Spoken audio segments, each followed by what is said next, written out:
Selamat malam kepada para peserta dan Romo Setiawan. Terimalah salam kasih dalam Dharma dari saya. Namo Buddhaya. Selamat datang dalam acara Dhamma Class yang bertemakan makna perlindungan ini.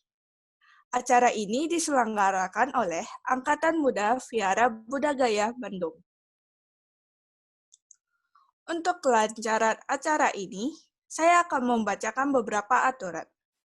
Yang pertama, acara berlangsung pukul 7 hingga pukul 9 malam.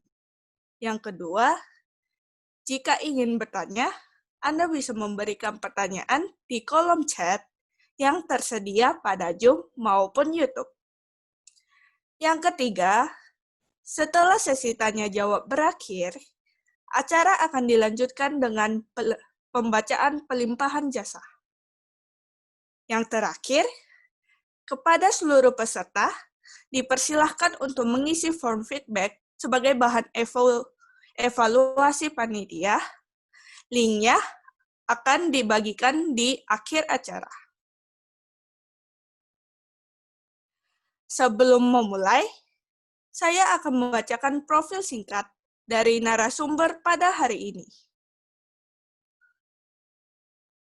Romo Setiawan Priyana memiliki nama Buddhis Upasaka Sradaputra. Beliau lahir di Bogor tanggal 3 Desember 1953. Beliau pernah menempuh pendidikan lulusan sarjana sipil di Universitas Parayangan. Pengalaman organisasi Buddhis yang pernah beliau ikuti yaitu pengurus pemuda Vihara Vimala Dharma Bandung, pembina Taman Putra dan Remaja Buddhis Bodhiwardana di Wihara Buddha Gaya, serta Wihara Samudra Bandung. Beliau juga merupakan pengurus Majelis Budayana Indonesia di Jawa Barat hingga sekarang. Beliau juga merupakan pengurus Pondok Sadana Sudi Bawana di Kabupaten Bandung Barat, serta merupakan Ketua Dewan Kehormatan Pandita Budayana. Tanpa menunggu lama lagi, kepada Romo Setiawan, kami persilahkan. Ya, terima kasih Vivian yang sudah membuka acara. Terima kasih Romo. Selamat malam Bapak, Ibu, Saudara Sedama dari Wihara Buddha Gaya Bandung, serta dari manapun berada. Namo Sang Hyang Di Buddhaya, Namo Buddhaya. Namo Buddhaya. Amitofo. Gitu. Senang sekali hari ini bisa bertemu ya dalam acara kebaktian, bukan kebaktian ya, Dhamma Class yang diberikan secara online ya. Pada malam ini judulnya adalah makna perlindungan ya. Makna perlindungan. Jadi kita mulai ya. Mungkin kita dengarkan dulu sebuah lagu ya. Silahkan.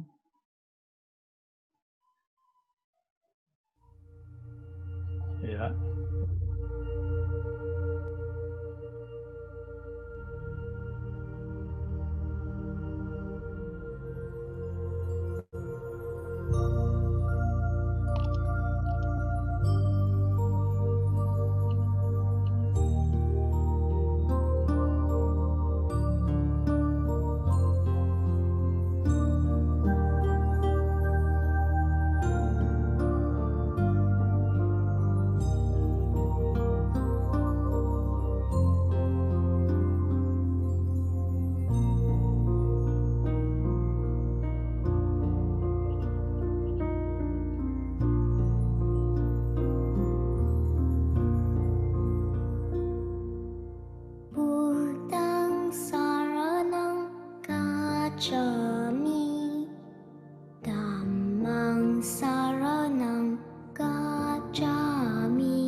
Tutiampi budang saranang gacami Dhammang saranang gacami Sanghang saranang gacami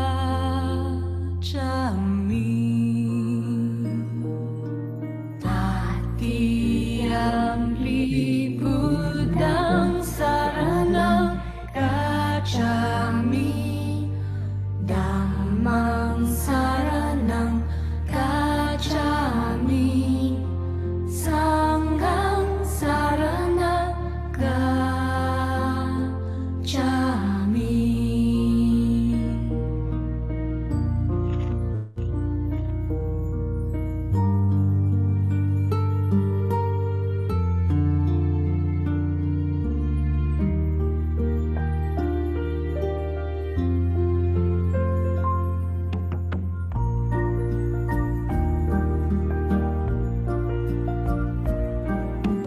Budang saranang gacami Dhammang saranang gacami Sanghang saranang gacami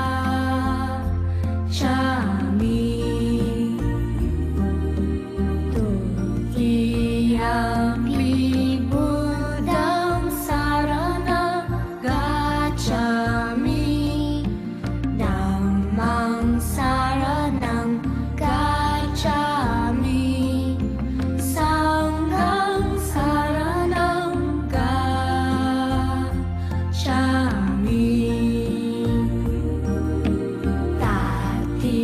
Tatiampi budang saranang gacami Dhammang saranang gacami Sanghang saranang gacami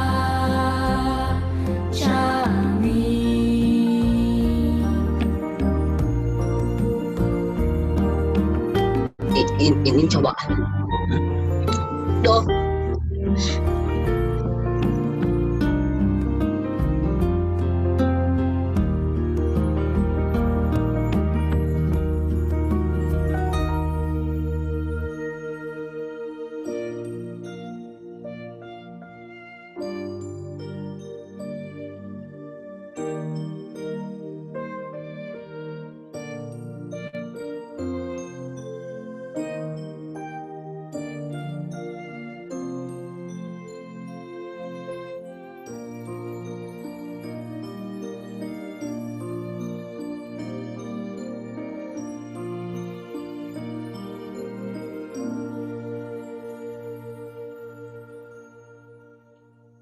Iya, lagu yang indah ya, berjudul Trisarana.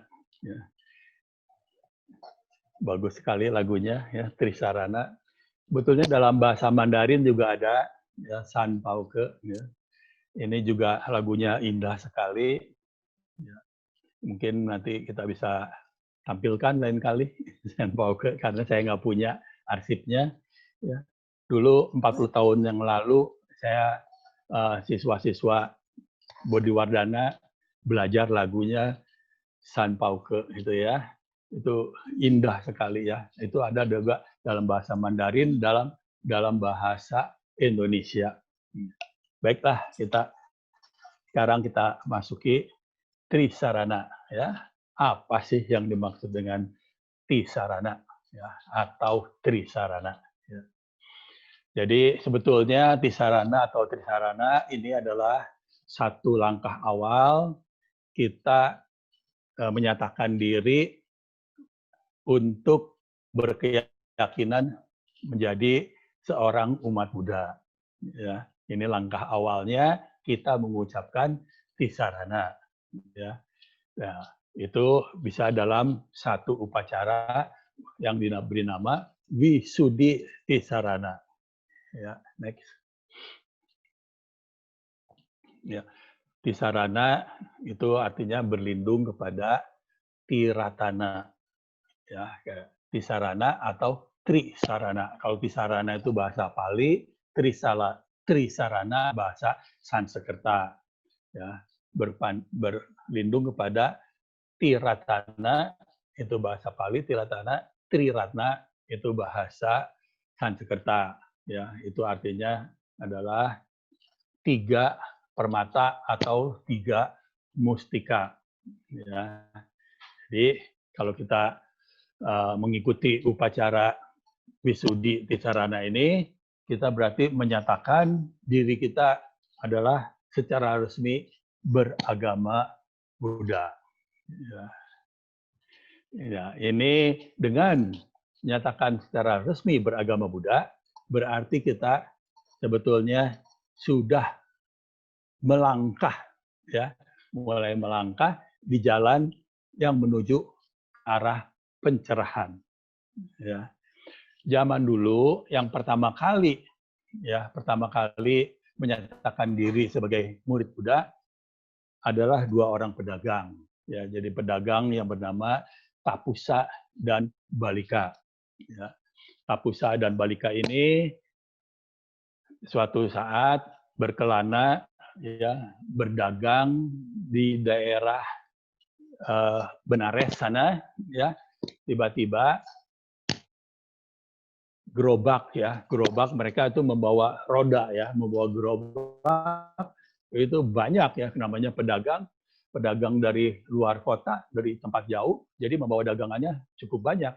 Tiba-tiba keretanya terperosok, tidak bisa berjalan lagi, terperosok, ya, terperosok, dan kemudian muncullah satu dewa, ya. Dewa ini konon adalah ibu dari Tapusa dan Balika di kehidupan sebelumnya. Tapusa Balika itu heran melihat dewa muncul, ya, depan mereka. Dewa itu kemudian memberitahu, ya, di dekat sini ada seorang Buddha, ya, seorang Buddha telah muncul, ya. Jadi kamu berdua harus datang menemui Buddha, berikan persembahan makanan kepada Buddha. Buddha baru saja mencapai pencerahan. Jadi Buddha mencapai pencerahan di Bodh Gaya, ya, di Buddha Gaya. Ya. Kemudian selama 7 minggu, ya, 49 hari, Buddha hanya memakan sehari itu 1 kepal nasi, ya, 1 hari, 1 kepal nasi saja. Nah, sekarang Buddha berjalan menuju ke Taman Rusa Isipatana. Nah, kamu berdua temui Buddha dan berikan persembahan makanan, ya. Jadi akhirnya mereka mempersembahkan makanan pada Buddha, ya, dan, ya, setelah itu mereka menyatakan diri berlindung kepada Buddha dan Dhamma, ya. Jadi bukan tisarana tapi dwisarana, ya. Kenapa dwisarana? Karena sanghanya belum ada, ya. Jadi, kemudian mereka memohon kenang-kenangan dari Buddha. Ya, Buddha, kami akan kembali ke rumah kami, ya, tempat yang jauh, dan kami mohon diberi kenang-kenangan supaya kami bisa selalu mengingat kepada guru kami, Buddha, ya, mengingat kepada guru kami dan memuja Anda, ya. Akhirnya Buddha memegang kepalanya dan, ya, 6 helai rambutnya, ya, diberikan kepada Tapusa dan Balika. Tapusa dan Balika kembali ke rumahnya, ke kampung halamannya, dan mereka menyimpan relik rambut di sebuah cetia di kampung halamannya, ya. Mereka tiap hari menyatakan berlindung pada Buddha dan Dhamma, ya. Jadi mereka berkelakuan baik, ya. Nah, belakangan mereka juga akan menemui kembali Buddha di India, ya, menemui kembali Buddha dan menjadi muridnya. Yang satu Takusa itu menjadi biku, ya, Balika tetap menjadi umat rumah tangga, ya. Nah, konon, ya, di mana sekarang rambut tersebut, relik rambut tersebut, ya. Jadi kalau kita lihat di Myanmar ada satu pagoda yang sangat terkenal, yaitu pagoda Swedagon di Yangon. Di kota Yangon ada sebuah pagoda yang bernama pagoda Swedagon, pagoda emas. Jadi di atasnya itu dilapis emas. Nah, disitulah tersimpan relik rambut Buddha. Nah, jadi dulu mungkin cuma cetia, belakangan dibangun pagoda khusus untuk menyimpan relik rambut tersebut. Ya, jadi kalau Anda datang ke Myanmar, ya, temui relik ini di pagoda Swedagon di kota Yangon. Ya.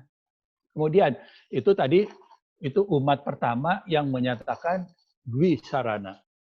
Terus umat pertama yang menyatakan menjadi murid Buddha dengan mengucapkan Trisarana siapa? Ya, ini adalah ayah dan ibu dari Yasa. Siapakah Yasa itu? Yasa adalah murid Buddha, ya, yang menjadi biku yang nomor 6. Tahu kalau 5 murid pertama kan ada Pancawagya, gitu ya. Pancawagya ini 5 murid Buddha yang pertama, ya, yang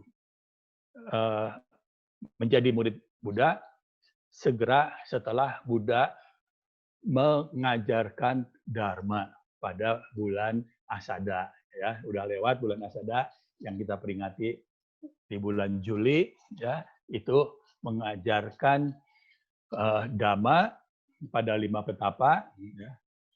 5-5-nya menjadi biku, itulah 5 murid pertama. Kemudian murid yang nomor 6 adalah Yasa. Yasa adalah putra seorang pedagang dari Senanigama atau Varanasi, ya, dan istrinya, jadi ibunya Yasa bernama Sujata. Ya. Sujata ini, ya, Sujata ini berperan besar sekali. Beliau yang mempersembahkan nasi susu kepada petapa Gotama sesaat sebelum petapa Gotama bermeditasi di bawah pohon Bodhi. Jadi Ibu Sujata mempunyai apa, semacam janji, ya, bahwa ia ditolong oleh dewa pohon untuk memberikan kesejahteraan ke keluarganya.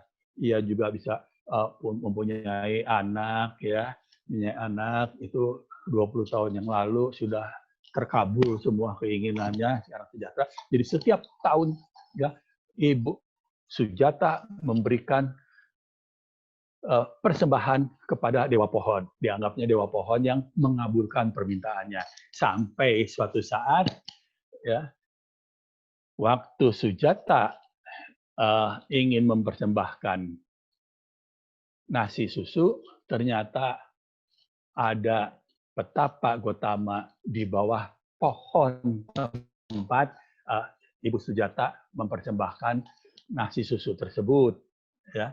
Itu ternyata adalah petapa Gotama. Dipersembahkanlah nasi susu itu kemudian oleh petapa Gotama dibagi menjadi 49 kepal kecil, ya, kepal kecil yang satu hari dimakan satu saja, ya.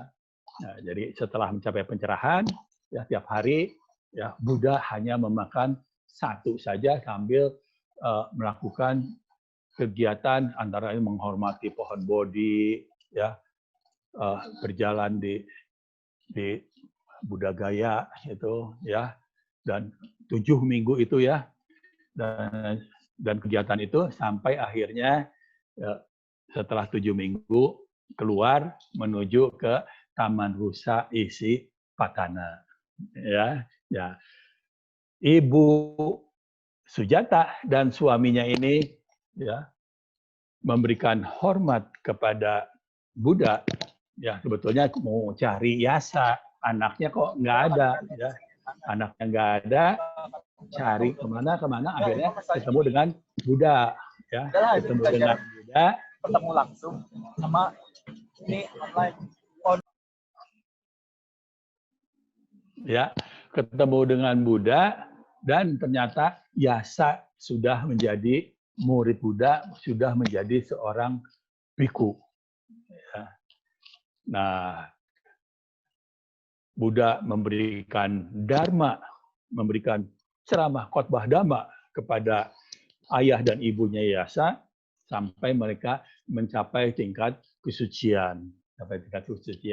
Dan setelah itu mereka mengucapkan janji ya menjadi murid Buddha akan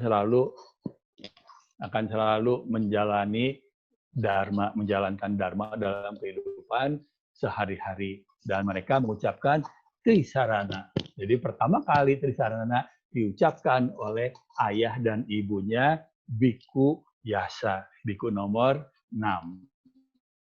Ya, kita lanjut. Kemudian upacara Wisuddhi Sarana itu ternyata sudah dilakukan sejak zaman Buddha. Ya.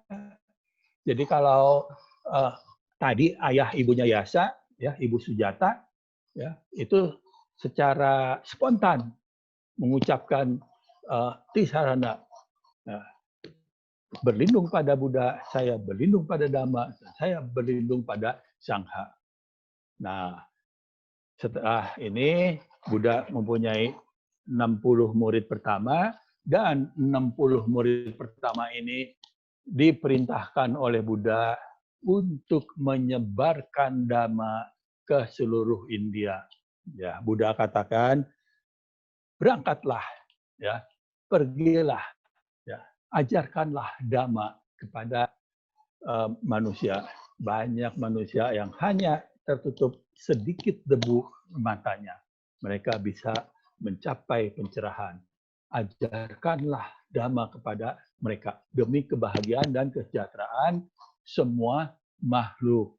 Jadi Buddha memberi izin kepada 60 biku itu untuk menahbiskan murid-muridnya, apakah muridnya jadi samanera ataukah muridnya jadi biku, mereka mengucapkan Wisuddhi Tisarana, ya, melalui upacara Tisarana ini mereka mengucapkan ini. Serta umat Buddha yang ingin menjadi murid Buddha juga, tapi tidak sebagai anggota sangga, ya, tetap sebagai umat rumah tangga.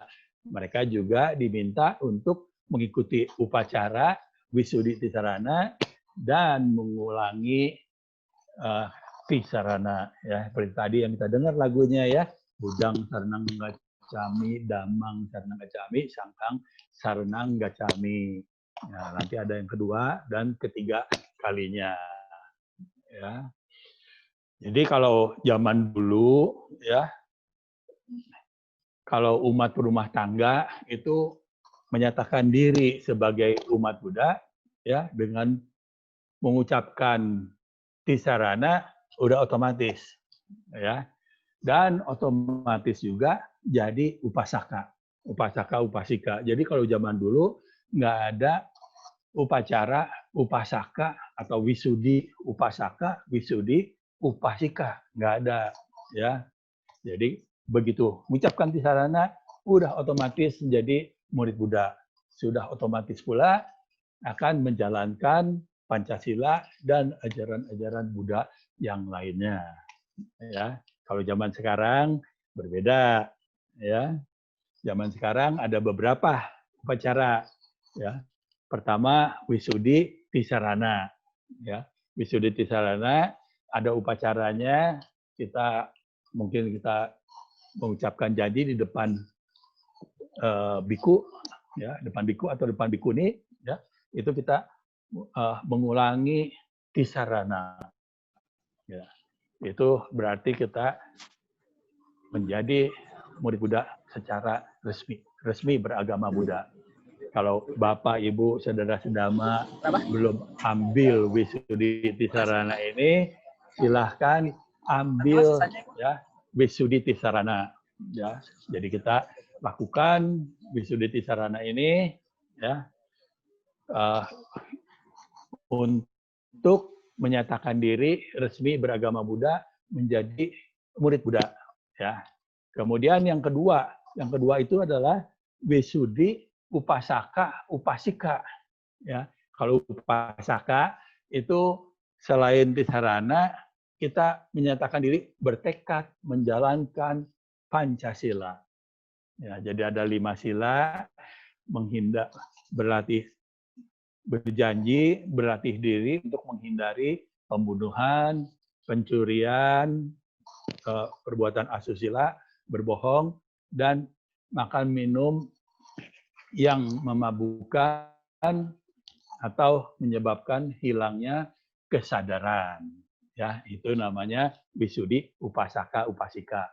Kemudian kalau mau ini memimpin umat, membantu sangga, membina umat, melakukan pelayanan, karena di Indonesia ini kan bikunya sedikit, ya, sedangkan umat yang dilayani atau perlu dibina itu banyak.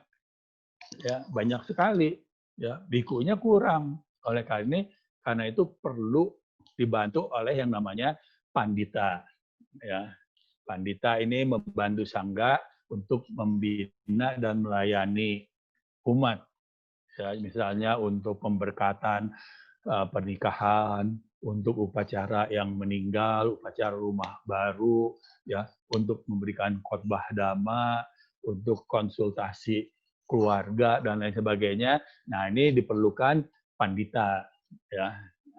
Ini namanya Wisudi Pandita atau Diksa Pandita. Jadi kalau zaman sekarang ada 3 ya, Wisudi Tisarana, Wisudi Upasaka, Wisudi Pandita, ya, atau Diksa Pandita. Zaman dulu hanya 1, ya, Wisudi Tisarana saja. Ya. Kemudian kalau mau jadi biku atau jadi bikuni atau jadi samanera, itu ada upacara penahbisan samanera. Upacara penahbisan samanera itu boleh oleh 1 biku. Tapi kalau yang berikutnya upacara penahbisan biku, ya, atau bikuni. Ini harus dilakukan oleh sangga, oleh 5 orang minimum, ya, 5 orang biku. Jadi kalau 4 biku berarti penahbisan bikunya nggak sah, harus ada 5, ya. Oke, kita lanjutkan, ya. Apa sih yang sebetulnya dimaksudkan dengan berlindung, ya? Tisarana itu kan berlindung kepada Triratna, ya. Triratna atau Tiratana, ya. Apa sih ini maksud berlindung, ya? Yang dimaksud dengan berlindung atau perlindungan adalah tempat atau keadaan di mana seseorang dapat terhindar dari bahaya. Ya, jadi kalau kita ada bahaya, kita pasti berlindung. Ya, kalau zaman perang dulu ada tempat perlindungan, ya, di bawah tanah misalnya, itu kita membangun itu tempat-tempat perlindungan yang aman dari bom. Ya, kalau hujan turun, kita berteduh supaya tidak kena hujan, ya, itu juga kita berlindung, atau kita memakai payung, itu juga namanya berlindung juga, ya, supaya tidak basah kena air hujan. Nah, kemudian ada juga orang-orang yang ingin terbebas dari bahaya, ingin terbebas dari kesialan, ya. Ini tahun ini rezekinya seret, ya, rezekinya seret, ini sio-nya nggak benar, ya, sio disalahin, ya. Nah, Ada yang berlindung, mencari perlindungan ke tempat-tempat keramat, ke tempat-tempat suci, mungkin juga ke berbagai kelenteng, ke wihara, ya. Itu mereka cari perlindungan, ya. Ya mereka melakukan pemujaan di sana, ya. Kemudian ada juga umat Buddha, ya, ingin selamat dari bahaya, selamat dari kecelakaan, terhindar dari bencana, akhirnya mereka perlu perlindungan, minta ke biksu, ya, suhu, saya ingin lepas dari bahaya, saya ingin lepas dari kecelakaan, bebas dari bencana, ya, tidak kena bencana, ya, saya tolong dibekali jimat. Nah, jadi orang-orang kadang-kadang merasa bahwa kalau memegang jimat dari wihara atau dari biku, ya, itu lalu terlindung oleh Buddha, ya. Pernah ada satu tentara datang ke Ajahn Chah, ya. Ajahn Chah itu seorang biku di Thailand, biku hutan di Thailand. Tentara itu kemudian memohon kepada Ajahn Chah, Bante, saya mau berperang, ya. Tolong berikan saya jimat supaya tidak terkena peluru. Ya, kalau ada jimat, saya pasti terlindung. Saya bebas dari kecelakaan. Ya, Ajahn Chah itu satu orang biku yang nggak pernah mau memberikan jimat atau amulet. Ya, kalau Anda ke Thailand itu banyak yang biku-biku yang ya hobinya memberikan jimat atau amulet. Ya, Ajahn Chah tidak termasuk, ya, tidak mau memberikan jimat. Itu nggak ada, Ajahn Chah, ya, nggak ada. Itu tentara memohon terus sampai akhirnya Ajahn Chah bilang, ya itu ada tuh satu jimat, kamu boleh bawa, kamu boleh ambil itu, kamu pasti tidak akan terkena peluru, tidak akan mati karena peluru. Waduh, senang sekali Bante. Yang mana jimatnya? Boleh saya ambil sekarang? Boleh ambil tuh, ada di altar. Ya, dilihat di altar patung Buddha yang besar. Tuh gantungkan tuh patung Buddha di leher kamu. Jadi ya kadang-kadang orang suka aneh percaya dengan jimat, ya, percaya dengan benda-benda, dan kalau sudah punya benda itu bisa ini. Dulu juga saya demikian, ya. Kalau itu dekat ke kuburan takut, ya, takut. Wah, ini perlu pegang jimat. Ya, saya nggak punya jimat, nggak punya apa. Ada yang ngasih itu salib, ya. Wah, senang nih. Wah, saya punya salib. Ini terbebas dari ketakutan. Ya, nah, ada juga saya punya kenalan, ya. Dia pernah suatu kali cerita. Ini orangnya sangat religius, ya. Ngobrol dengan saya juga sambil megang tasbih, ya. Megang tasbih dan ya cerita, ya, ini cincin saya ini sangat berkhasiat. Loh, khasiatnya kenapa? Pernah satu kali saya tabrakan, naik mobil, saya mengendarai mobil dan tabrakan, ya. Mobilnya hancur, tapi saya tidak luka sedikit pun. Ini berkat cincin saya. Wah, dia percaya sama cincinnya yang membuat dia terlindung, ya. Jadi orang sering aneh, ya. Kemudian ada juga, ya, orang yang cari hari baik, lihat zodiak, waduh sekarang sio apa nih, sio tikus, waduh sio tikus ini bahaya nih. Nah, kita jangan buka usaha, jangan buka toko, ya, lihat berbintangan, dan kemudian melakukan berbagai upacara keselamatan agar terlindung, terbebas dari bahaya, rezeki tetap melimpah dan lain sebagainya, ya.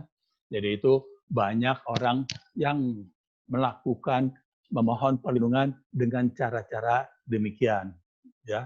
Kalau zaman dulu gimana? Zaman Buddha. Ya. Kita lihat berikutnya di zaman Buddha, ya, ada seorang pertapa yang bernama Agidata. Agidata ini sebetulnya adalah seorang kepala pendeta, ya, pendeta istana di kerajaan Magadha. Ya. Setelah rajanya meninggal, ya, digantikan oleh Raja Pasenadi, Agidata mengundurkan diri. Ya. Hartanya dihibahkan, ya, diwariskan ke keluarganya atau diberikan kepada orang lain. Kemudian pendeta Agidata masuk hutan menjadi seorang petapa. Di situ ia mempunyai murid yang banyak. Ia adalah seorang yang terhormat, ya, tadinya juga pendeta istana, dan di tempatnya juga punya murid yang sangat banyak.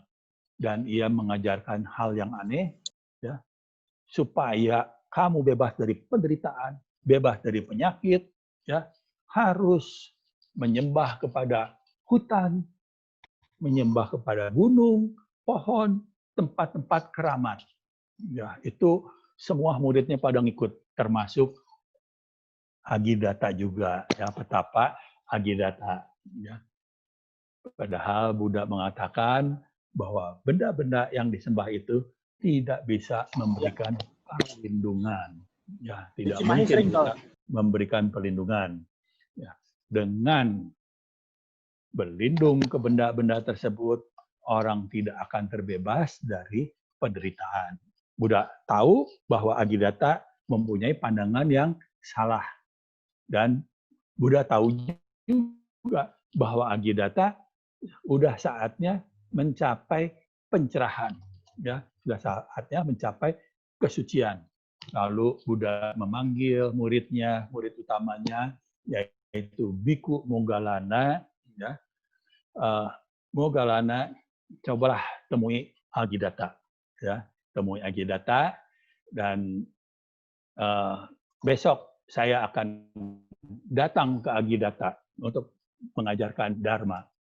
Benar, Moggallana datang ke tempat kepadepokannya Agidata. Tentunya padepokan Agidata itu penuh dengan murid-muridnya. Ada ribuan muridnya itu. Ya. Padepokan penuh, lalu Moggallana bilang, saya boleh nggak nginep di sini? Ya. Besok guru saya mau datang, Buddha mau datang. Waduh, nggak ada tempat kosong nih. Ya. Ada di sebelah sana, ada satu goa. Tapi di goa itu ada seekor ular besar atau seekor naga yang ganas sekali. Oh, nggak apa-apa, kata Moggallana. Saya tinggal di situ aja. Ya, saya tinggal di situ. Kemudian Moggallana, ya, Bante Moggallana tinggal di situ, ya, tinggal di situ dan bertarung dengan naga tersebut, ya, bertarung dengan naga atau ular besar. Tentu saja ular besar atau naga tersebut kalah jauh dibanding dengan Moggallana yang maha sakti. Ya. Ular tersebut kemudian memberikan penghormatan, melilit, ya, bukit tempat goa itu dan memayungi Moggallana. Besoknya Agidata datang, ayo kita lihat nih, ini Moggallana ada tamu yang aneh mau tinggal di goa situ, ya, kita lihat, kita tinggal kubur aja dah, katanya, kremasi aja ini mayatnya, udah pasti mati dia oleh ular besar atau oleh naga ini. Ternyata apa yang dilihat, apa yang terjadi, ternyata Moggallana sehat walafiat, dan ular besar atau naga itu malah memayungi Moggallana, ya, di kepalanya itu dia melebarkan ininya dan memayungi Moggallana. Ya.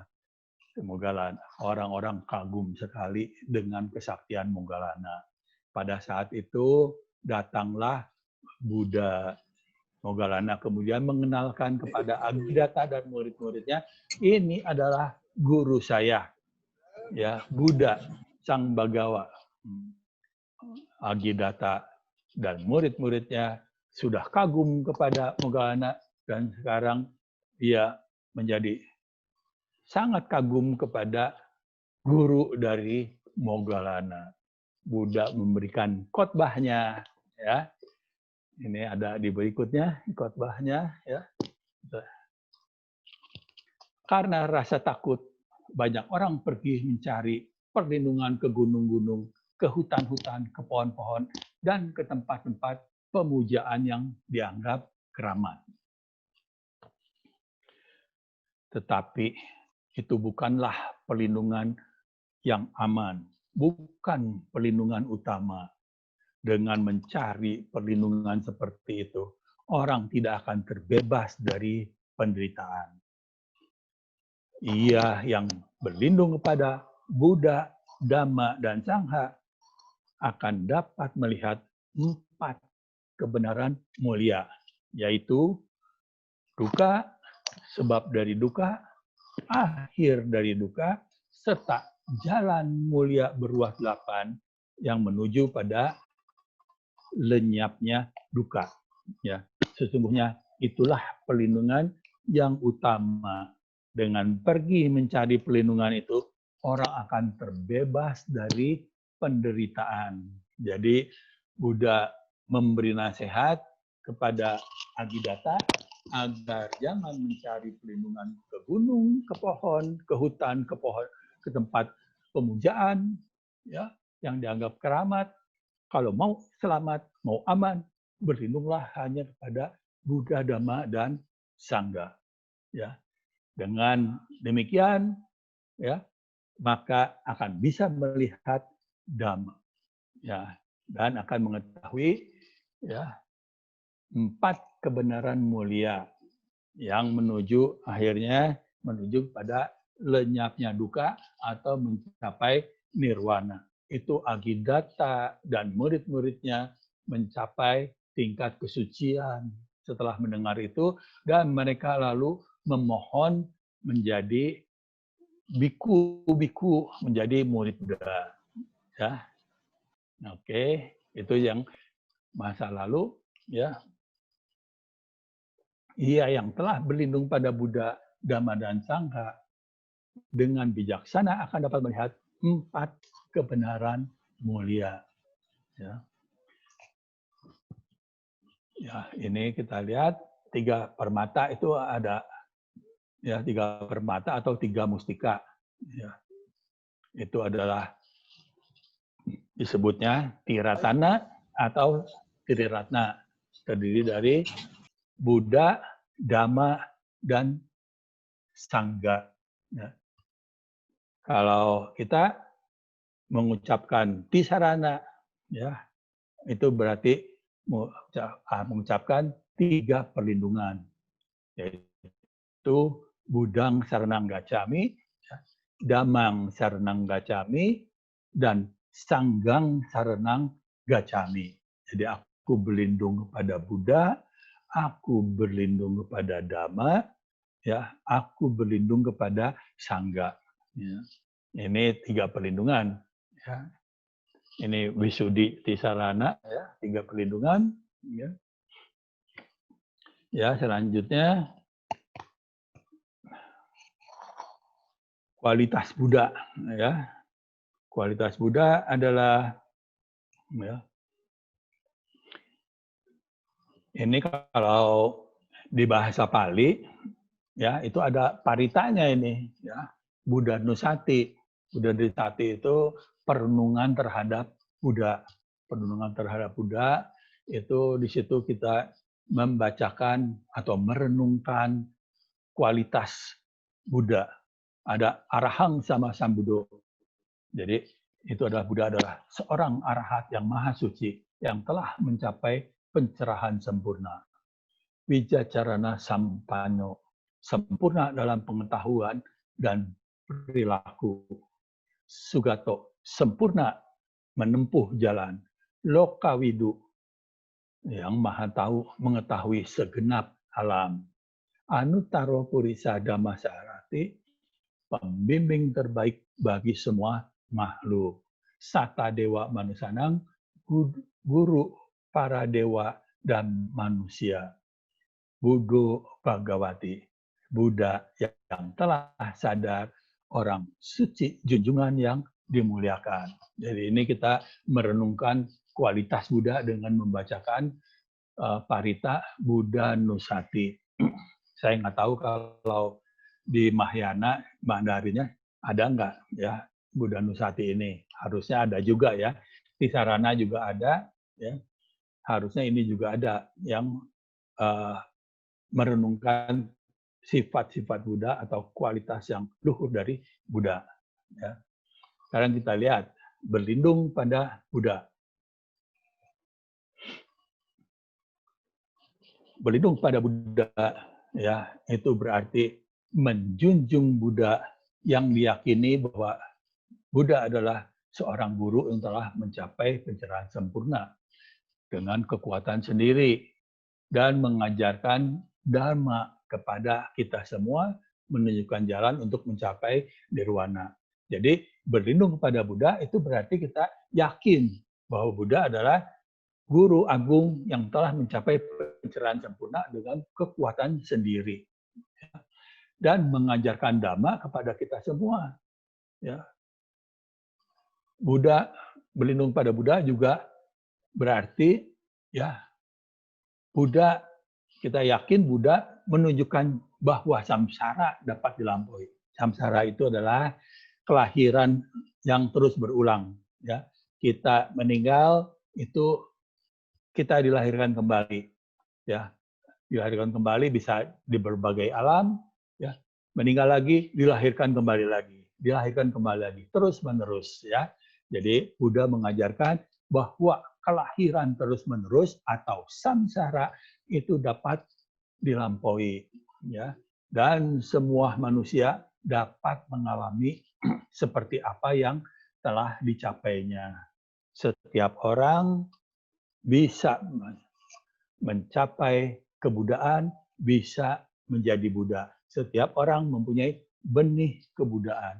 Ya, kita dalam diri kita adalah ada body ya, body citanya, ada benih Buddhanya, dan kita semua bisa menjadi Buddha.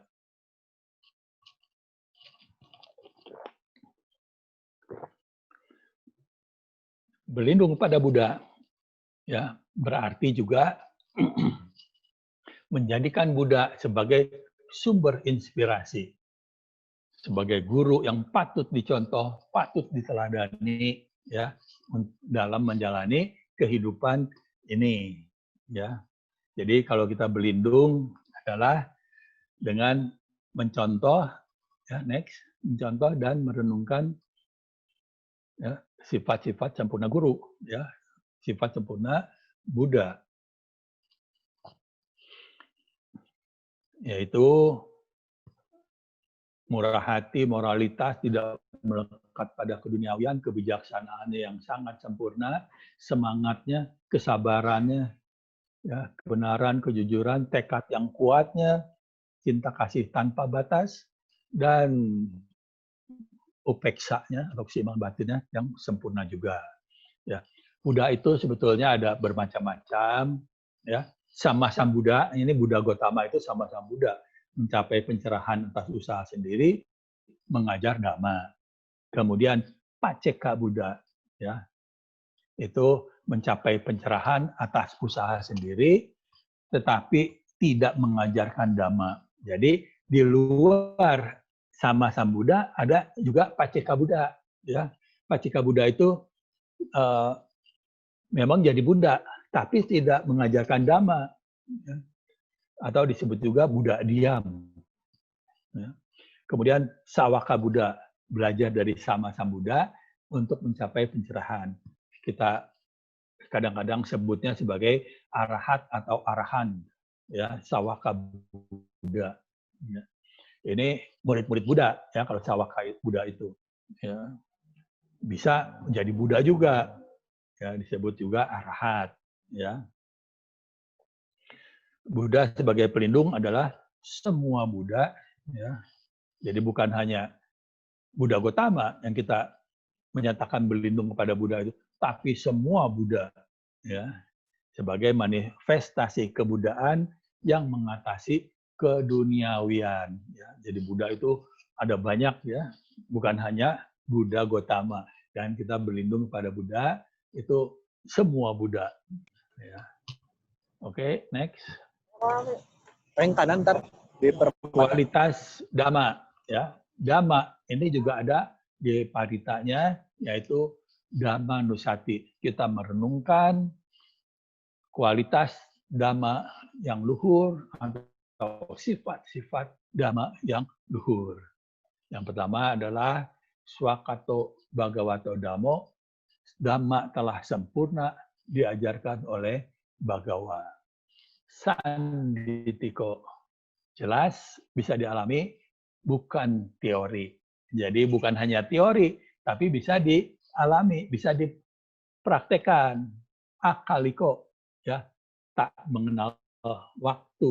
Ya, jadi ini juga berarti nggak bakal lapuk. Ya. Jadi akan terus-menerus ada. Jadi ada Buddha, nggak ada Buddha, Dhamma itu tetap ada. Ya. Ehipasiko, datang, lihat, dan buktikan sendiri. Ya, ini kualitas Dhamma yang hebat sekali ya. Nah, silahkan lihat.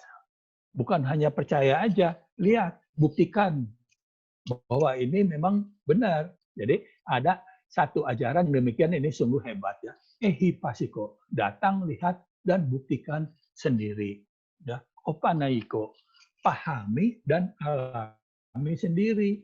Ya, jadi ini bukan hanya teori, pahami. Ya. Dan praktekkan, alami sendiri. Opanaiko, pacetang weditabo winyuhiti. Ya, ini adalah Dhamma yang dipahami oleh kaum bijaksana.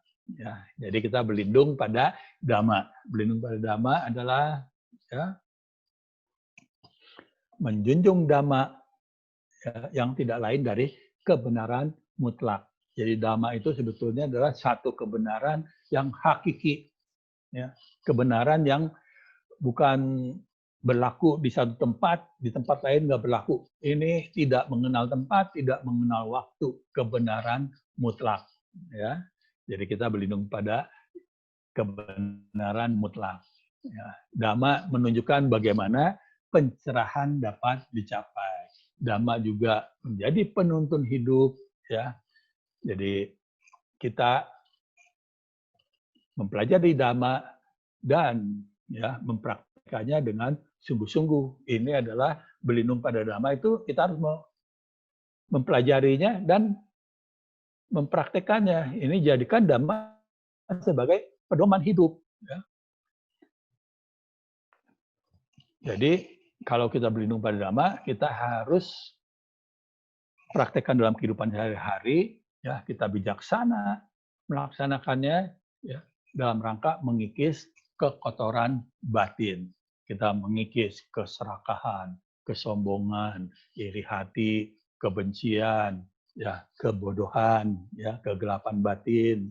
Ya, itu semua dengan belajar Dhamma, dengan berlindung kepada Dhamma. Ya. Buddha bersabda, ya, peganglah teguh Dhamma sebagai pelita. Peganglah teguh Dhamma sebagai pelindungmu. Jadikan dirimu sebagai pelita dan pelindung bagi sendiri. Jangan menyandarkan nasib pada makhluk lain. Jadi ini satu pesan yang indah sekali dari Buddha. Ya, kita jangan berlindung kepada hal yang di luar ini ya. Jadi kita benar-benar berlindung pada Dhamma. Kita belajar Dhamma, kita praktekkan Dhamma. Ya, jadikan pegangan hidup, jadikan pedoman hidup, jadikan pelita. Ya, ini maka ya ini akan menunjukkan jalan benar-benar jalan ke arah pencerahan. Ya. Dhamma itu juga ada beberapa tingkat. Yang pertama adalah pariyati Dhamma, yaitu teori. Ya, kalau tiap pariyati Dhamma itu teori. Sedangkan pati-pati Dhamma itu prakteknya. Dhamma itu kalau kita hanya tahu teori tapi tidak tahu praktek, ya, hanya tahu pariyati Dhamma tapi tidak pernah pati-pati Dhamma, itu percuma. Ya, kita harus mempraktekkan Dhamma dalam kehidupan sehari-hari. Yang ketiga, tingkat terakhir adalah kita berusaha menembus Dhamma. Ya, jadi kita praktekkan, kita renungkan Dhamma, kita tembus Dhamma, merealisasikan kebebasan mutlak, atau kita praktekkan, kita belajar sungguh-sungguh sampai akhirnya mencapai nibbana atau mencapai nirwana, ya. Ini Pakti Weda Dhamma, ya. Jadi Dhamma sebagai pelindung itu bukan berarti kitab sucinya, bukan berarti apa yang tertulis di dalam kitab suci, ya. Bukan hanya konsep, ya, tetapi adalah kesucian nirwana yang bisa dicapai di akhir jalan, ya. Jadi bukan berarti kita memberikan penghormatan kepada Buddha, memberikan penghormatan kepada Dhamma, ya. Udah cukup, nggak cukup, ya. Harus praktek, ya. Harus pati-pati Dhamma, mempraktekkan dalam kehidupan sehari-hari. Kalau kita jago teori tapi tidak praktek, itu kita jauh dari jalan, ya. Oke, lanjut. Sekarang sangga, ya. Sangga juga ada paritanya, ada, kita bisa bacakan perenungan, ya, pada sangga. Kita merenungkan sifat-sifat baik dari sangga, yaitu supatipano, praktek dengan baik, ya. Ujupatipano, berpraktek dengan lurus. Naya patipano, berpengetahuan benar. Samici patipano, berpraktek dengan benar. Ya, inilah 4 pasang makhluk, 8 jenis makhluk suci, ya. Patut menerima pemberian, tempat bernaung, persembahan serta penghormatan, ya. Ladang yang tak terhingga untuk menanam jasa di dunia ini. Jadi memang sangga, ya, sangga itu kalau kita lihat berikutnya, sangga itu memang, ya, ada sangga yang benar-benar suci, dan di sini disebutkan ladang yang tak terhingga untuk menanam jasa di dunia ini. Ada seorang biku, murid Buddha yang utama, Biku Kasapa. Biku Kasapa itu benar-benar mempraktekkan ingin menolong umat manusia yang sengsara. Ya. Kalau semua biku itu kan melakukan pindapata. Ya, setiap hari pindapata. Pindapata itu bukan mengemis, tapi adalah mengumpulkan makanan, mengumpulkan persembahan makanan untuk makan hari itu. Jadi para biku makan hanya 1 kali berdasarkan pemberian dari umat. Biku Kasapa itu ingin menolong umat manusia yang menderita. Jadi pindapatanya ke tempat orang-orang miskin, ke tempat perkampungan yang kumuh, yang makan aja cuma sedikit, lauknya mungkin ya seekor ikan teri, ya misalnya gitu, ya, sedikit sekali. Ya, sampai biku-biku yang lainnya menegur pada Biku Kasapa, Bante, ya, kenapa, ya, pindapatanya ke daerah yang kumuh? Ya, kesian dong, mereka buat makan aja susah. Ya, sekarang harus kasih sama Bante. Ya. Apa jawaban dari Biku Kasapa? Justru karena mereka susah, saya pindapata ke sana. Ya. Jadi di sini, ya, Biku Kasapa memberikan kesempatan, ya, untuk berdana kepada seorang biku, ya. Seorang biku, dan bisa cepat sekali berbuahnya karma baik dengan memberikan persembahan kepada sangga, ya. Makanya disebut, ya, ladang yang tak terhingga untuk menanam jasa di dunia ini. Ya, berlindung pada sangha berarti menjunjung sangha yang sedang berlatih atau yang telah mencapai kesucian, ya. menjunjung sangha yang perilaku benar, menjadi contoh teladan, membimbing makhluk-makhluk lain. Ya. Jadi sangha menunjukkan bahwa pencerahan dapat dicapai. Ya. Sangha menghayati, mengamalkan, dan merealisasi Dhamma.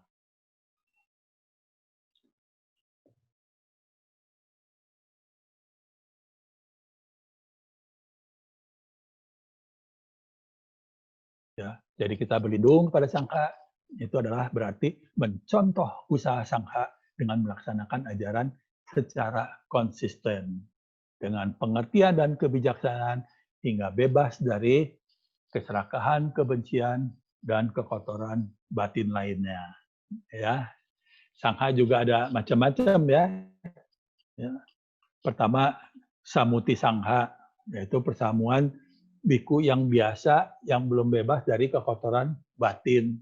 Jadi ini juga biku biasa. Ya. Kemudian ada Arya Sangga berikutnya. Arya Sangga, persamuan biku yang telah bebas dari kekotoran batin, telah mencapai tingkat-tingkat kesucian.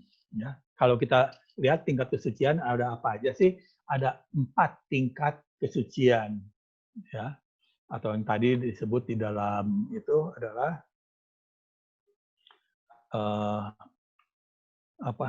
di dalam itu adalah 8 ya, 8 makhluk suci ya. Ya. Sotapanna itu pemasuk arus, ya. Itu tingkat kesucian yang paling rendah. Di sini kalau udah mencapai tingkat ini hanya akan dilahirkan 7 kali lagi. Sakadagami ya, terlahir sekali lagi. Anagami yang tidak kembali lagi ya, ini tidak dilahirkan kembali, tidak dilahirkan lagi. Arahat ini telah sempurna, bebas dari kelahiran dan kematian, atau tadi yang kita sebut sebagai Sawaka Buddha. Nah, kita sebetulnya berlindungnya kepada Arya Sangga. Tapi kita bisa juga berlindung kepada Sangga yang sedang berlatih. Kita meneladani Sangga yang sedang berlatih, yang melangkah di jalan kesucian. Ya. Berikutnya, kita berlindung pada Buddha, berlindung pada Dhamma, berlindung pada Sangha. Dan terakhir, kita harus berlindung kepada diri sendiri. Ya. Buddha mengatakan, diri sendiri sesungguhnya adalah pelindung bagi diri sendiri. Siapa yang dapat menjadi pelindung bagi dirinya? Ya, itu hanya diri sendiri. Setelah melatih diri dengan sungguh-sungguh, ia dapat mengendalikan dirinya sendiri dengan baik. Ya, ia akan memperoleh perlindungan yang sungguh amat sukar dicari. Jadi nggak cukup hanya berlindung pada Buddha, berlindung pada Dhamma, berlindung pada Sangha, tapi harus juga berlindung kepada diri sendiri. Apa maksudnya ini? Ya, berlindung pada diri sendiri yaitu dengan yang berikutnya, meneladani Buddha yang telah mencapai pencerahan sempurna atas usahanya sendiri. Ya. Jadi kita udah tahu Buddha mencapai pencerahan, ya, tapi kita juga tahu ya Buddha mencapai pencerahan atas usahanya sendiri. Kita bisa menjadi Buddha juga, menjadi seperti Buddha, ya, menjadi arahat atau mencapai tingkat kesucian, harus ada usahanya sendiri. Inilah yang disebut berlindung kepada diri sendiri. Ya. Kemudian merenungkan sifat-sifat luhur yang dimiliki Buddha, ya, memunculkan pandangan benar dan dapat melihat Dhamma. Berikutnya, berlindung pada diri sendiri artinya berlatih sesuai Dhamma yang diajarkan oleh Buddha. Mencontoh Buddha yang berjuang dengan gigih sampai berhasil mencapai pencerahan. Jadi kita tahu Buddha berjuang selama 6 tahun di hutan Uruvela. Buddha begitu menderitanya, begitu berjuang dengan kerasnya, ya, sampai hampir wafat karena tidak makan dan tidak minum. Makan hanya daun yang jatuh ke mukanya, minum hanya ada air yang jatuh ke mukanya, ya, sampai akhirnya badan kurus kering dan kurang gizi sampai akhirnya hampir meninggal. Untunglah pada saat beliau pingsan ada seorang gembala yang menolongnya memberikan susu kambing kepada Petapa Gotama. Sampai Petapa Gotama menyadari tidak benar menyiksa diri sebelumnya, tidak benar juga hidup bermewah-mewah, ya. Jadi harus ada jalan tengah. Ya, Buddha kemudian menguatkan dirinya dengan pindah patah lagi, ya, dan akhirnya berhasil menjadi Buddha, ya, di bulan Waisak. Ya.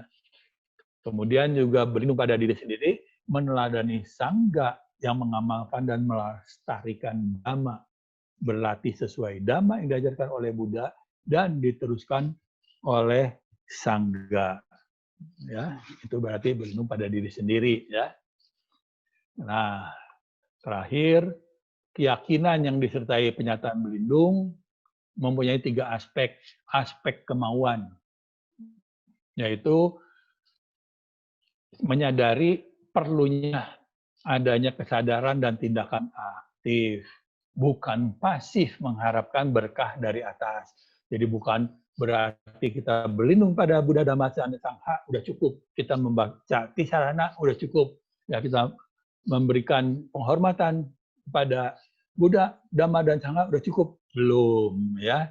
Ini kita berarti sama juga dengan orang-orang lain yang menyembah kepada hutan, yang mengandalkan jimat dan lain sebagainya.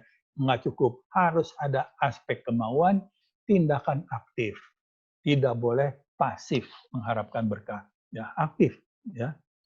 Kita aspek pengertian, ya, memahami hakikat perlindungan dan perlunya perlindungan, ya. Perlindungan memberikan harapan, ya. Kita mengerti bahwa dengan berlindung kita punya harapan untuk melangkah ke arah pencerahan, ya, dan mencapai tujuan. Aspek perasaannya kita mengandung unsur percaya, syukur, cinta kasih, ya, menimbulkan rasa bakti, ya. Jadi kita bakti kepada Buddha, bakti kepada Dhamma, bakti kepada Sangha, kita memberikan penghormatan kepada Buddha, Dhamma dan Sangha, yaitu dengan melaksanakan Dhamma dalam kehidupan sehari-hari dengan mendorong pengabdian, ya. Kita juga mengakui adanya ketenangan, kedamaian, semangat, kekuatan dan kegembiraan dengan berlindung kepada Triratna. Jadi kita menjadi tenang, damai, penuh semangat, kuat dan gembira. Kita mempunyai Buddha di dalam diri kita. Kita mempunyai Dhamma dalam diri kita. Kita mempunyai Sangha di dalam diri kita. Ya, kalau kita mempunyai itu semua, ya, mempunyai Buddha, Dhamma, Sangha dalam diri kita, kita tidak memerlukan lagi yang namanya jimat. Kita tidak perlu lagi memperhatikan yang namanya horoskop, perbintangan, dan lain sebagainya. Kita tidak perlu lagi memperhatikan hari-hari baik, ya, untuk berbuat baik. Kita lakukan semua kebajikan setiap saat kita laksanakan Dhamma sesuai ajaran Buddha, ya. Kita belajar teori dan praktek. Teori Dharma itu adalah kekayaan kita, tapi praktek Dharma juga kekayaan yang lebih besar lagi, ya. Dengan mempunyai Buddha, Dhamma, Sangha, kita juga mempunyai kekayaan batin, ya. Saya rasa demikian apa yang bisa saya sampaikan mengenai makna dari berlindung kepada Triratna, berlindung kepada Buddha, Dhamma, dan Sangha. Ya, saya kembalikan kepada pembawa acara. Ya. Oke, makasih Romo. Tadi bagus banget. Itu jajaran damanya benar-benar bagus. Yang saya tadi dapat ya, berarti Tisarana itu pernyataan untuk berlindung kepada Triratna. Kalau misalnya Ya. ada yang salah, boleh disanggah ya. Apa itu Triratna? Jadi kita mengungkapkan kalau kita berlindung kepada Buddha, Dhamma, dan Sangha. Kalau berlindung kepada Buddha itu dengan cara mencontohkan dan merenungkan sifat sempurna dari Sang Guru. Lalu yang Dhamma, itu menjadikan Dhamma sebagai panutan hidup. Kalau yang Sangha, itu mencontoh sikap Sangha dengan menjalani ajaran secara konsisten dengan pengertian dan kebijaksanaan. Benar gak? Ya, boleh. Ya. Jadi Kalau ada yang salah, boleh. Ya, ya boleh. Berlindung pada Buddha. Ya. Jadi kita menjunjung Buddha, percaya pada Buddha yang telah mencapai pencerahan sempurna, ya, mencapai penerangan sempurna atas usahanya sendiri, ya. Dan kita juga percaya Buddha telah mengajarkan Dhamma. Jadi kita percaya bahwa Buddha ya sudah melampaui samsara, mengatasi samsara, yang mengakhiri samsara. Ya. Kita juga harus meneladani sikap ya atau ya perbuatan dari Buddha, ya semangatnya, perjuangannya sampai bisa menjadi Buddha. Ya karena sulit itu mencapai tingkat kesucian itu. Ya kita masih duniawinya masih kuat, dunianya masih kuat, ya banyak godaan duniawi. Ya. Jadi kita harus punya tekad yang kuat untuk bisa menjadi seperti Buddha. Ya. Apakah hanya tekad tuh cukup? Tekad. Mm-mm. Tekad ya nggak cukup. Tekad tapi lumayan. Ya kita sudah ada tekad, itu adalah awal daripada langkah kita juga. Ya kita bertekad, kemudian kita belajar. Ya belajar juga penting ya, belajar teori. Bagaimana kita harus melangkah supaya bisa menjadi Buddha atau bisa mengembangkan tingkat-tingkat mengembangkan kesucian di dalam diri kita itu, ya tingkat spiritual kita meningkat, bukan hanya dengan ritual, ya tekad saja kurang, memang harus ada teorinya, ya dhammanya itu kita harus pelajari, ya jadi berlindung pada dhamma juga itu berarti mau mempelajari dhamma, ya supaya nggak salah jalan, supaya tidak mempunyai pandangan yang salah, ya kalau kita nggak punya ilmunya, ya nggak tahu apa yang harus dilakukan, bisa salah. Ya. Jadi tekad harus ditambah dengan pengetahuan, ya ditambah dengan teori. Teori harus ditambah dengan praktek, harus teori dan praktek. Ya. Oke, terima kasih Romo Setiawan atas materi yang telah disampaikan. Sekarang kita masuk ke sesi tanya jawab. Bagi para peserta yang ingin bertanya, dapat melalui kolom chat Zoom maupun YouTube. Saya akan membacakan pertanyaan pertama ya, dari Ricky. Pertanyaannya begini, kalau dulu Pangeran Siddhartha sebelum menjadi Buddha, apakah beliau berlindung kepada Buddha juga? Iya, ya. Jadi memang sebelum menjadi Buddha, kalau di kehidupan yang sebagai pangeran tentunya nggak berlindung pada Buddha, belum. Karena Buddhanya kan belum ada. Kalau ada juga banyak yang mengaku-ngaku Buddha. Ya zaman dulu itu banyak yang mengaku Buddha. Saya Buddha, gitu ya. saya ini. Nah, tapi tentunya kalau sebagai seorang pangeran, ya, beliau belum bertemu dengan Buddha. Belum bertemu dengan Buddha, tentunya belum berlindung kepada Buddha. Tetapi di kehidupan yang sebelum-sebelumnya, jauh sebelumnya, di kehidupan Buddha yang sebelum Buddha Gautama, ya, ini bodhisattva terlahir sebagai yang bernama Sumedha. Sumedha itu menyatakan berlindung kepada Buddha. Ya, mereka bahkan menyatakan tekadnya juga ingin menjadi Buddha, tercapai di yang zaman sekarang, yaitu menjadi Buddha Gautama. Ya, kalau nggak ada Buddha, bagaimana berlindung kepada Buddhanya? Nggak bisa. Ya, jadi harus ada Buddhanya. Ya. Oke, terima kasih. Lalu pertanyaan selanjutnya dari Ingrid. Pertanyaannya begini, Sang Buddha selalu mengajarkan kita untuk tidak langsung mempercayai segala sesuatu. Bolehkah kita selektif dalam memilih guru atau anggota Sangha untuk kita jadikan guru? Bagaimana menyikapi orang-orang yang bertitle Sangha, tapi dirasa belum memiliki kualitas di Sangha Nusati? Terima kasih. Iya, jadi memang Sangga itu ya, Sangga itu kan merupakan persamuan biku.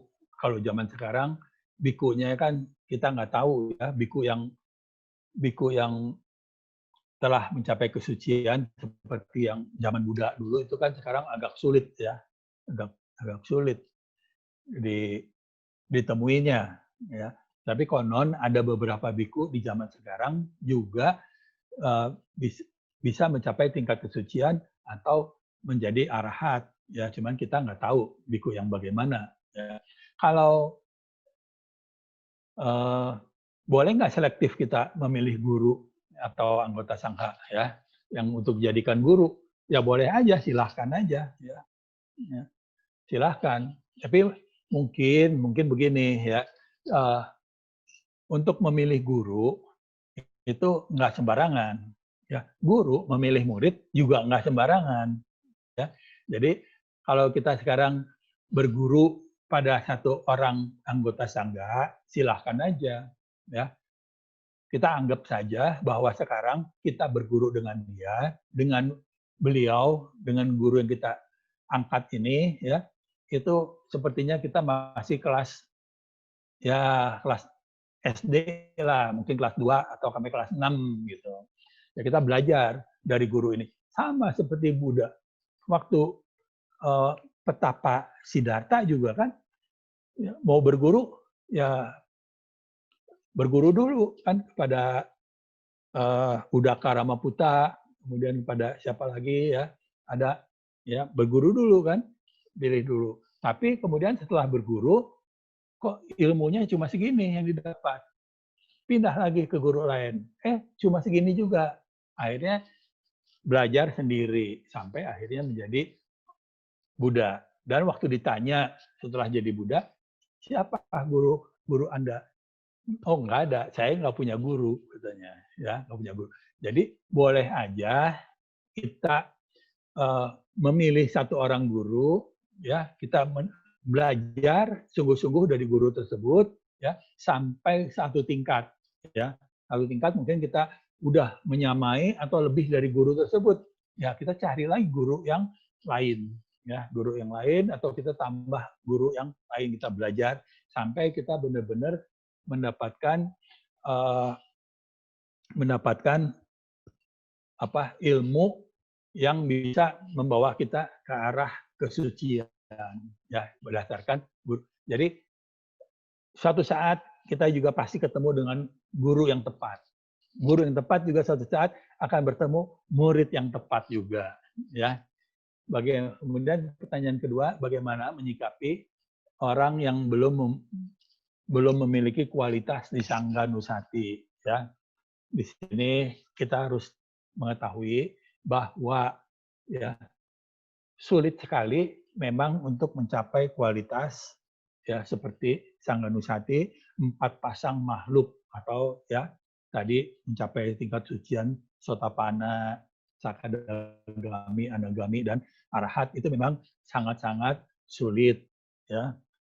Jadi mungkin aja ada sangga yang belum kelakuannya belum sesuai dengan yang seharusnya, ya, yang tertulis dalam Sangga Nusati. Ya, bisa aja kita akan temui demikian, tapi itu adalah bukan urusan kita, ya.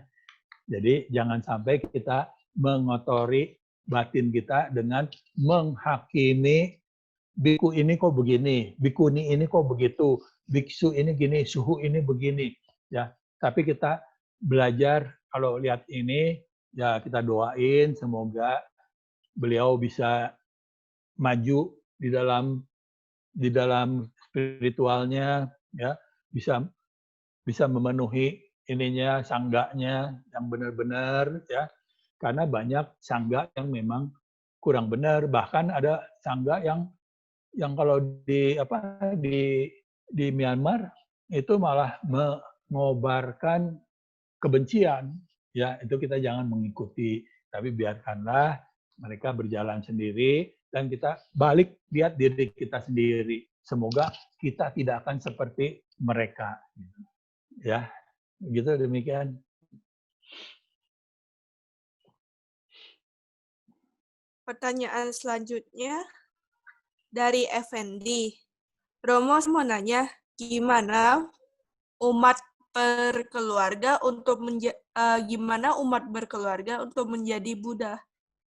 Ya, jadi kita umat yang berkeluarga jadi Buddha ini memang lebih sulit daripada kalau kita meninggalkan keluarga menjadi anggota sangga.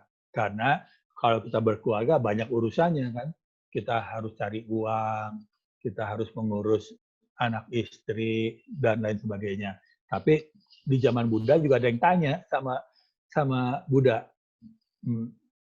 Buddha, saya ini umat berumah tangga. Saya senang keduniawian. Tapi saya juga ingin mencapai kebahagiaan. Itu apakah ada jalannya untuk mencapai kebahagiaan? Ya, Buddha juga menjawab, ada, ya. Silahkan, ya. Itu bisa dengan belajar, ya, dengan keyakinan, ya. Kemudian dengan menjalankan sila, ya. Kemudian dana, juga bawana, ya, dengan meditasi, tetap itu sebagai umat berumah tangga juga bisa menjalankan meditasi, ya. Dan di zaman Buddha juga banyak umat berumah tangga yang mencapai pencerahan. Cuma biasanya setelah mencapai pencerahan, mereka meninggalkan keluarga dan lalu menjadi biku. Katanya kalau enggak demikian, enggak kuat katanya, ya.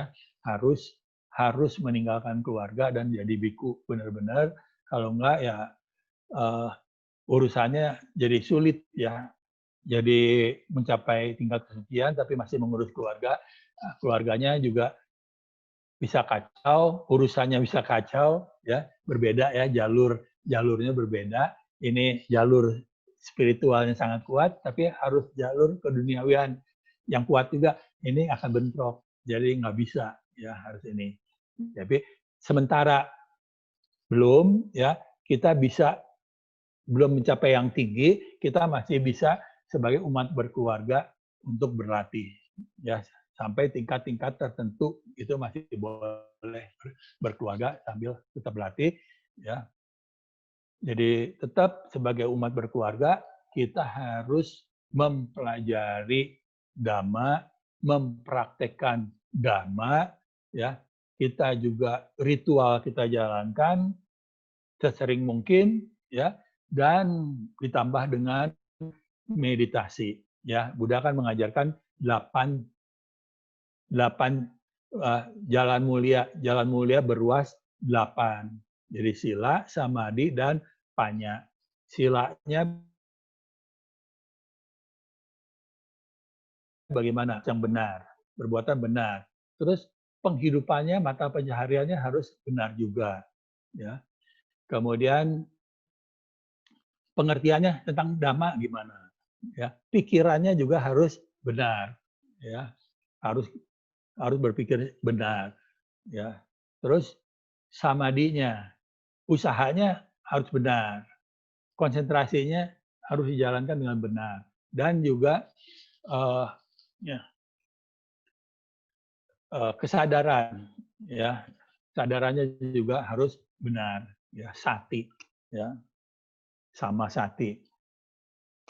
Jadi bisa, ya, umat berkeluarga jalankan jalan mulia beruas 8, ya, jalan sila, samadhi, dan panya. Itu jalankan aja. Nanti itu juga sudah melangkah ke untuk menjadi Buddha. Ya, saya rasa demikian, Vivian. Oke, makasih. Yang selanjutnya tuh ada pertanyaan dari saya sendiri. Ya. Gimana sih pandangan Buddha tentang Feng Shui? Oh, iya.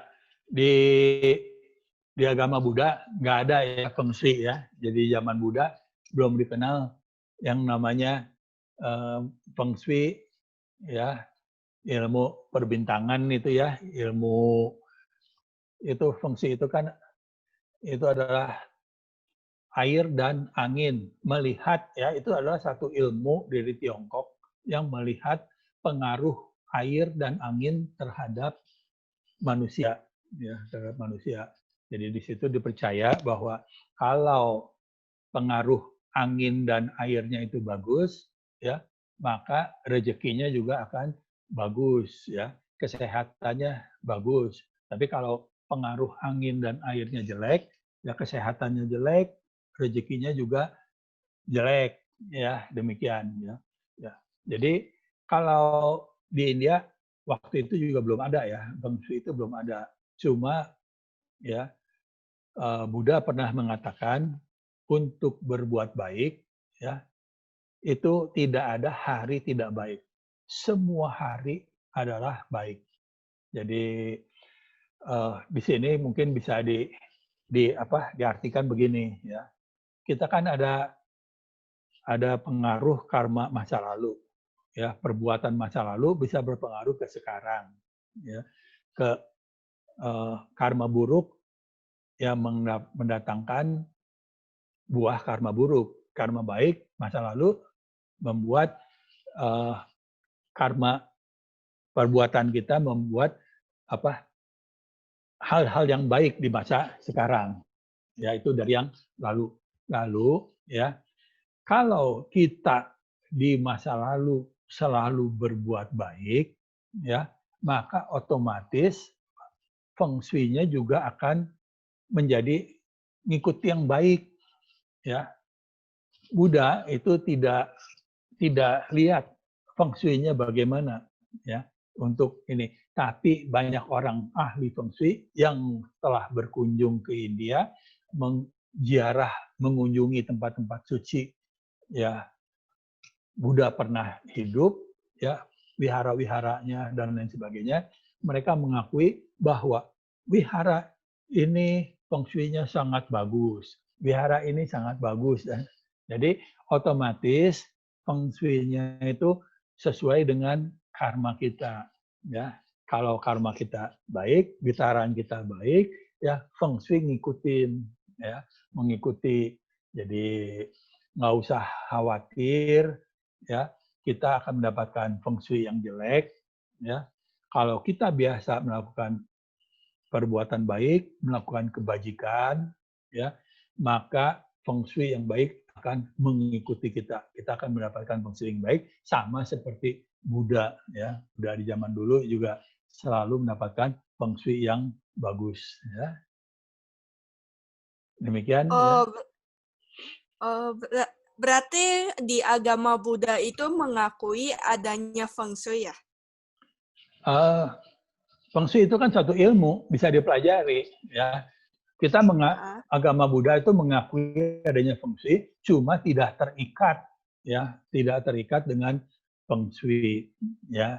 Kita tidak mempedulikan kepada Feng Shui, kita tidak mempedulikan kepada Qiong Hong Shui, Sio. Sio itu kan ada ciong besar, ciong kecil, ya. Sini ada hari baik, hari jelek, dan lain sebagainya.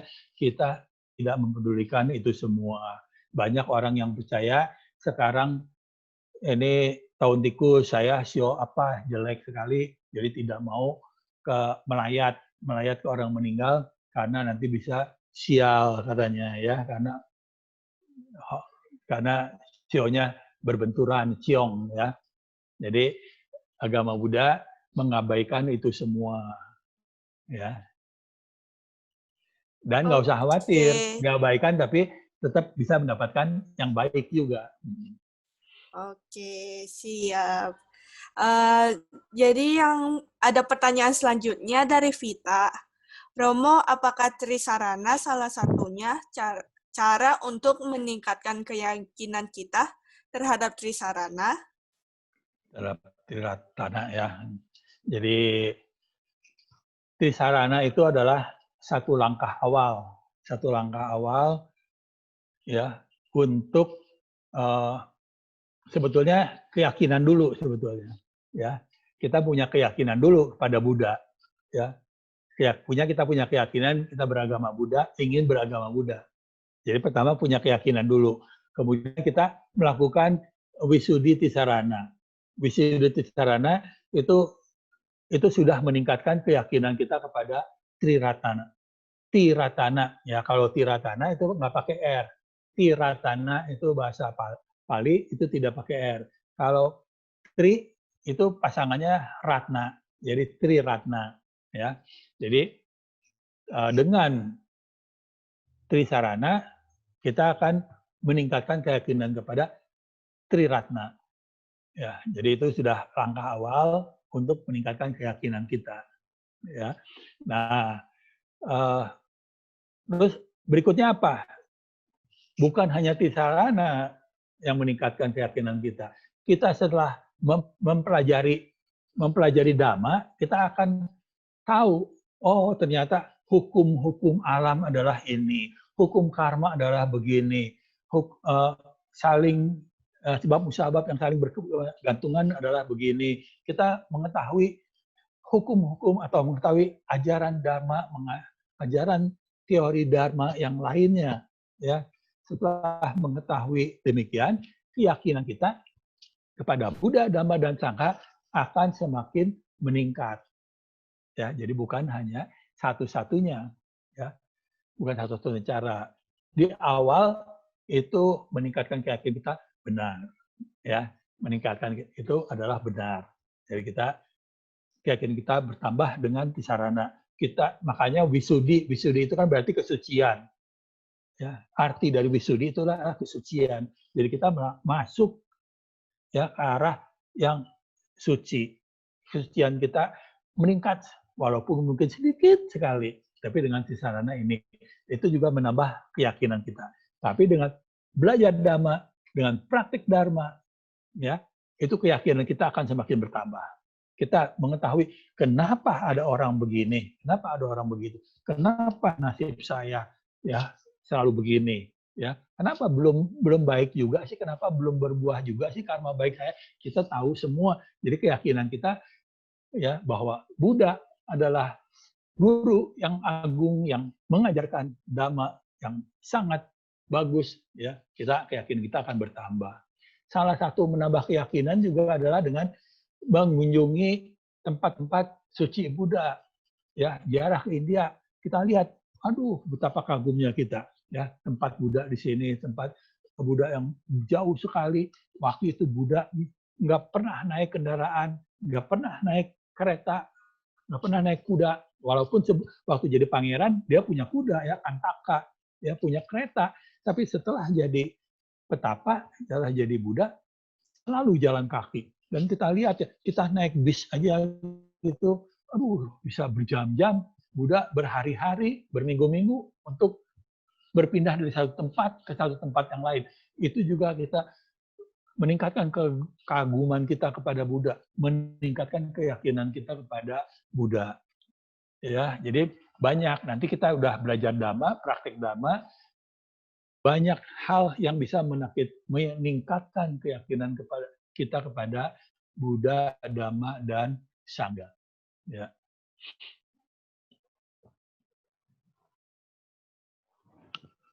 Oke, dengerin Dhamma Talk itu termasuk praktek berlindung pada Dhamma bukannya? Iya, berlindung pada Dhamma itu kan kita berarti kan belajar Dharma juga, ya belajar Dharma, ya belajar Dharma juga itu juga salah satu praktek, ya. Tapi kalau dengerin Dhamma aja, ya, tapi kemudian tidak mau dilaksanakan, ya mengatakan bahwa yang diomongin adalah nggak benar, ya percuma dengerinnya juga, buang waktu dan lain sebagainya, tentunya itu bukan praktek. Kita dengerin, kita masuk ke dalam hatinya dan mencoba ada satu perubahan dalam diri kita. Ya, jadi dengan mendengarkan Dhamma, dengan belajar Dharma, ya kadang-kadang dengerin Dharma aja nggak cukup. Harus ditambah lagi dengan mempelajari lebih dalam lagi. Ya, kita cari buku-buku, kita tanya lagi kepada guru, kita tanya kepada biku, kepada suhu, dan lain sebagainya. Ya, itu benar termasuk praktek berlindung pada Dharma. Apalagi kalau setelah itu kita laksanakan, ya, dan kita ada perubahan dalam diri kita. Dari sebelumnya kita sering nggak sabaran, sering marah-marah, sekarang jadi lebih sabar. Ya, dulunya begini, sekarang jadi lebih baik. Itu adalah benar-benar termasuk praktek berlindung pada Dharma. Ya. Walaupun dengerinnya pas galau itu tetap sama kah? Pas dengerin Dhamma-nya lagi galau, mungkin lagi pikirannya kemana-mana, apakah itu tetap termasuk praktek berlindung pada Dhamma? Ya, kadang-kadang memang kita dengerinnya setengah hati, misalnya gitu ya, dengerin setengah hati, ya. Tapi lumayan lah daripada nggak dengerin sama sekali. Mungkin dalam dengerin 60 menit, ada 10 menitnya yang mendengarkan, itu pun sudah lumayan, ya, daripada tidak mendengar sama sekali. Ya, kalau galau, siapa tahu setelah mendengarkan Dhamma, galaunya jadi hilang, ya. Itu juga termasuk juga praktek juga, karena kalau galau kita bisa konsentrasi walaupun tidak seterus semuanya, ya, tidak semuanya, ya ini kita bisa lumayan, ya, itu juga salah satu praktek. Siapa tahu galaunya lalu hilang, ya, galaunya jadi berubah menjadi kegembiraan setelah mendengarkan Dhamma, ya. Oke, Romo, terima kasih. Ada pertanyaan lagi dari Nopi. Berarti berlindung kepada Triratna artinya meneladani Buddha, merenungi Dhamma, dan menghargai keberadaan para saya, Romo. Ya, jadi meneladani Buddha, oke. Merenungi Dhamma dan menjadikan Dhamma sebagai pedoman hidup, ya. Jadi kita belajar Dhammanya, oh hidup kita harusnya begini. Misalnya kita menjalankan Pancasila, bukan hanya direnungi, ya, tapi dipelajari dan dilaksanakan, ya. Oh kita Pancasila, oh nggak boleh membunuh. Oh kalau direnungi aja tapi tidak dipraktekkan, ya percuma, ya. Jadi kita di sini kita belajar kesabaran, ya, kita meditasi dan sebagainya, ya. Nah kemudian menghargai keberadaan para sangga, ya itu juga termasuk, ya, berlindung pada Triratna, menghargai, kita memberikan hormat kepada para sangga, meneladani sangga juga yang sudah mau berlatih, ya, dan kita mencontoh sangga juga yang sudah berlatih dengan serius, serius itu ya, sangga itu ya, sampai mereka mau cukur rambut, apalagi kalau sangganya perempuan ya, perempuan bikuni, biksuni itu kan, itu rambutnya itu mahkota ya, mahkotanya, tapi mereka hilangkan mahkotanya itu ya, ya itu kita sangat-sangat menghormati ya, kita menghargai, kita mencontoh teladannya yang sangat serius menjalani ini. Kemudian juga kita bukan menghargai juga, tapi juga meneladani tingkah laku mereka yang berjalan di jalan yang benar. Ya, Oke. Terima kasih Romo atas jawabannya serta partisipasi dan antusias para peserta. Benar-benar antusias banget para pesertanya.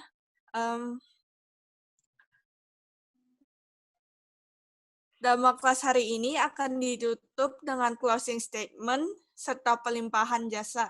Romo Setiawan, kami persilahkan. baiklah Bapak Ibu, saudara-saudara kalian, marilah kita memberikan perhatian ya. Saya ucapkan terima kasih atas perhatian yang diberikan telah mendengarkan Dhamma pada hari ini, dan selanjutnya marilah kita limpahkan jasa kebajikan kita yang telah kita lakukan pada hari ini dan sebelum-sebelumnya ya. Budang saranang gacami, damang saranang gacami, sanggang saranang gacami.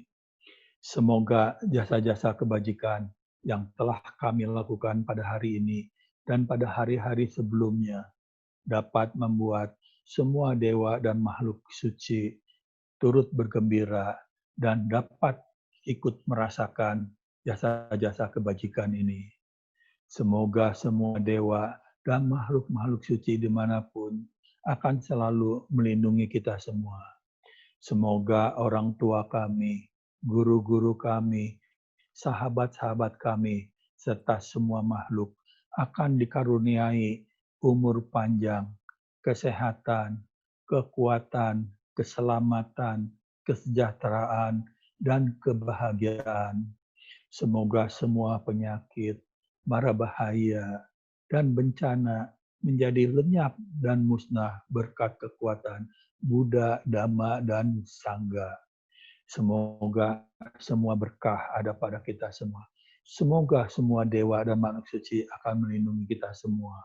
Semoga dengan kekuatan Buddha, Dhamma, dan Sangha, kesejahteraan akan ada pada kita semua. Semoga semua makhluk berbahagia. Sabe sata bawantu sukitata. Semoga semua makhluk berbahagia. Sadu, sadu, sadu.